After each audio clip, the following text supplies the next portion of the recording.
মমতা বন্দ্যোপাধ্যায় ক্ষমতা আসার পর এই রাজ্য যে মহিলাদের জন্য, মেয়েদের জন্য, কন্যাদের জন্য যে বধ্যভূমিতে পরিণত হয়েছে সে বিষয়ে কারো কোনো সন্দেহের অবকাশ নেই। তৃণমূলের মন্ত্রী কেন বললেন সেটা তো তিনিই বলতে পারবেন, হয়তো মুখ ফসকে বলে ফেলেছেন। পরে শুনলাম উনি নাকি আবার রিভার্স গিয়ারেও গেছেন নাকি পার্টির কালমোলা খেয়ে। তবে এই ঘটনার পরিপ্রেক্ষিতে এটা অন্ততপক্ষে স্পষ্ট হলো যে এই নামের যে একজন মন্ত্রী আছে আমাদের রাজ্যে আমরা জানতে পারলাম। আমি গডসেক বলছি, আমি কিন্তু জানতাম না যে একজন মৎস্যমন্ত্রী আছে এবং তার নাম বিপ্লব বাবু।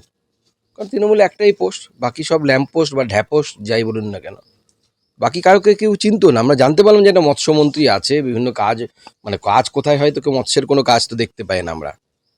প্রধানমন্ত্রী মৎস্য সম্পদা যোজনা, কয়েক হাজার কোটি টাকার প্রজেক্ট, গোটা ভারতবর্ষে মৎস্যজীবীদের চেহারা বদলে দিচ্ছে, পশ্চিমবঙ্গে ইমপ্লিমেন্ট হয় না।